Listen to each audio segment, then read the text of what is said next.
Well, hello there, and welcome to Know Where to Hide. I'm Brian Hyde. Today we're going to be talking about diversity, equity, and inclusion, also known as DEI. Although sometimes it's hard to tell what exactly we're talking about because this is a moving target. Specifically, it's a target that the universities, the public universities in Idaho, have been told the taxpayers don't need to be funding these DEI efforts. And as you're about to see, the universities are, well, looking to a time when DEI may not be the thing, but they're trying to replace it with something else. And I've got details coming up. All reporters are biased, the Idaho Press Club are biased, all media, newspaper, radio. To be completely blunt here, Brian, and there are plans to expand indoctrination. That's right. Well, Idahoans are also concerned. Horror shot. That line would be moving a little bit farther west. I'm like crying. Nobody wants to see Dark money is influencing policy in our state. Well, that's not. Once again, welcome to Know Where to Hide. I don't know if you have noticed this, but there is a tendency, and it's really been growing over recent years, where words and their meaning seem to change and shift. And essentially, we're kind of force marched into areas where we're forced to use words. I'm going to give you the example of gender identity. When someone says gender identity, most people would think, okay, what could that be? Well, it could be any one of dozens of things that a person might choose, but what we used to call gender was something that we referred to as biological sex, which was immutable. It was, look, you're either male or you're female. But when you say the term gender, suddenly it becomes much more nebulous. It's much more flexible, much more, do I dare say, prone to abuse and manipulation. And it's the same thing with DEI. So we're going to see that some of the universities across the state of Idaho are finally getting the message that the taxpayers do not want to fund these diversity, equity, and inclusion measures and offices on their campuses. But before we talk about the response of a number of these universities, as this has been fairly recently, let's first get a little bit better understanding of what these issues are, what DEI is. This is from an article from John Saylor from the Free Press. This was written back in January of 2023, and it says the principles commonly known as diversity, equity, and inclusion, or DEI, are meant to sound like a promise to provide welcome and opportunity to all on campus and to the ordinary American. Those values sound virtuous and unobjectionable. But many working in academia increasingly understand that instead they imply a set of controversial political and social views, and that in order to advance their careers, they have to demonstrate fealty to vague, ever-expanding DEI demands and to the people who enforce them. Failing to comply or expressing doubt or concern means risking career ruin. I mean, how long ago was it that one of the engineers at Google was talking about, I'm not so sure about some of the diversity practices that the company is forcing on us, and they showed him the door. Was he actively harming people? Was he acting in a racist manner? No, but ideologically, he questioned DEI and had to go. So, more significantly, the concepts of DEI, according to John Saylor, have become guiding principles in higher education, valued as equal to or even more important than the basic function of the university, which is the rigorous pursuit of truth. Summarizing its hiring practices, for example, UC Berkeley's College of Engineering, no less, declared that excellence in advancing equity and inclusion must be considered on par with excellence in research and teaching.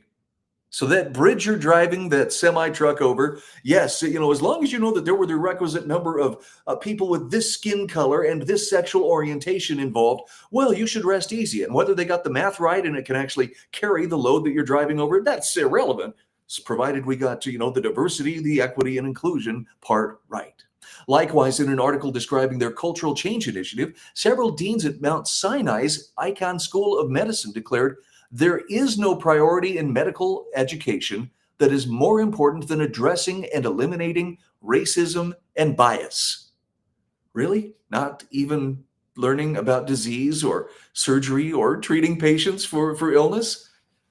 That kind of should tell you there's a little bit of an ideological agenda at play here. But let's put that to rest once and for all by looking at how students and faculty are reacting to Boise State announcing that they closed their DEI centers while students were gone for Thanksgiving break.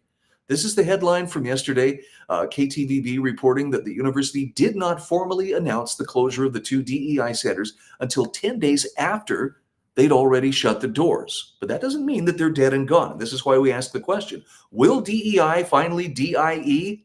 Well, here's why that's a question that still remains to be answered. During finals week, KTVB reports BSU administrators sent an email to students on Tuesday that said over Thanksgiving break, the university closed the Student Equity Center and the Gender Equity Center. Over 10 years ago, these centers were known as the Multicultural Affairs Center and the Women's Center before their names were changed.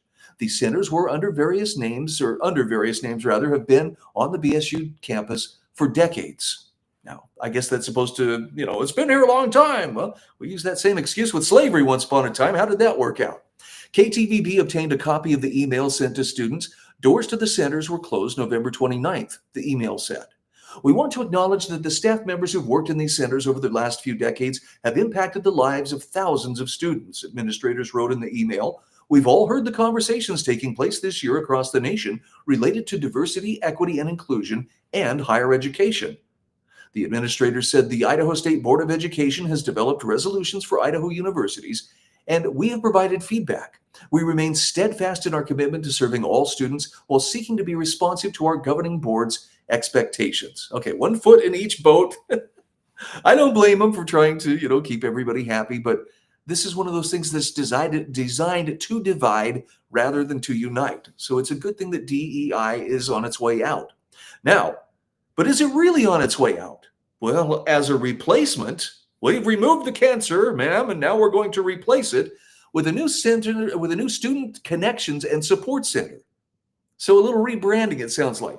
In the email, they said they've been planning the new center for several months, probably about the time that talk of removing these DEI centers from the state universities, college campuses, came out. The new center will offer a first-generation program and resources like case management, crisis interventions, and other services. Now, on November 14th, ISU, Idaho State University, got rid of its Office of Equity and Inclusion. ISU President Robert Wagner described it as restructuring and renaming in an announcement that day. Is it really going away? Nah, we're just slapping a new label on it and business as usual. Moving forward at ISU, it will be known as the Office of Equal Opportunity and Title IX, which sounds a little bit like hiding behind the skirts of the federal government, just in case, although it may not work as well as it did under the Biden administration. Then on November 18th, University of Idaho told its students and staff that its Equity and Diversity Unit, or EDU, would be going away December 14th. Now, this unit includes the Office of Multicultural Affairs, the Women's Center, the Black and African American Cultural Center, and the LGBTQ+ office. However, the day after the State Board of Education introduced its DEI resolution, University of Idaho backtracked and said, well, maybe we'll hold off on making any decisions. They didn't want to act too quickly. I presume they're trying to figure out ways that they can, keep things intact without actually doing away with these programs. Look, at their heart, they are focused on things that divide. This is identity politics translated into academia. And you look at the number of schools and universities that have incorporated this into their actual, their ranks. I think it was Princeton had more than 70 DEI vice presidents, deans, and officers, administrators devoted to the concept. Ohio State had 132. Many of these universities now are starting to pare back on this. And think about it from the standpoint of, look, what is your job as a DEI administrator? Well, it's to find and stamp out racism and to discrimination and to foster inclusion. So in other words, their job is to look for problems, including problems that don't actually exist or shouldn't exist under that system. But hey, if we're discriminating against this group of students because their skin color is a little too pale, and we're trying to benefit this group of students because their skin color isn't, seems to me they're creating problems. But hey, if your job and a well-paying job depended upon never solving a problem, yeah, you can see why there'd be an incentive to just keep on doing what they're doing. And the list of demands and the list of things that we have to adhere to, or else there's going to be trouble, just continue to expand. They're professional problem seekers, and they're very well paid to seek and find problems, but most of these are problems of their own creation. So It's good riddance. I know that the prospect of meritocracy really upsets some people because they believe, and I guess this is their patronizing approach is, well, but people from this group or that group or of this skin color or that skin color, they can't possibly measure up. How do you know that? Have you actually given them a chance to succeed on their own merits? It just seems, I don't know, seems a little racist to me to be dismissing people and saying, without their help, why this could never happen. All right. One other thing here, in fact, let's go back to some of the comments from students who make the case and try to make the case. Well, I never could have done it without this. One former University of Idaho student wrote to Senator Melissa Wintrow saying, I don't think I would have succeeded in earning my BA and teaching certificate without the help and encouragement of the Women's Center in particular. Did other students do it without? And I'm just, I'm not trying to put her down. That she did this is wonderful, but did it have to be done under the rubric of a center that's focused on dividing people up into little groups and then, affording privileges according to whatever criteria of what group they belong to? Because that doesn't seem right. The multicultural groups that you were looking at were important in rounding out my education and allowed me a perspective that served me well in later years. That's wonderful, but notice it kind of has to come at the hands of something official that can be enforced on people as opposed to people simply getting along. I'm a retired teacher, someone else wrote Wintrow. I believe in supporting DEI in higher education is very important for fostering a learning environment where everyone from students, staff, and faculty feel valued and respected. The whole community benefits from DEI initiatives as we gain a richer understanding of our varied world. What? Why wouldn't people feel valued and respected otherwise? Again, this is kind of that left-wing mindset that if it's not mandatory, if it's not being forced on you by somebody, therefore it cannot be real. Here's the newsflash, though. In the real world, people do get along. People do treat each other well, and people excel and they succeed according to their merits and their abilities.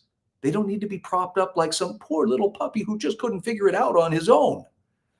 Nonetheless, DEI is being rebranded, and it will be interesting to see how this issue comes up in the days to come. I don't think it's going to go quietly, but the day that DEI finally DIEs is going to be a good one for all of us. I'm Brian Hyde, and this is Nowhere to Hide.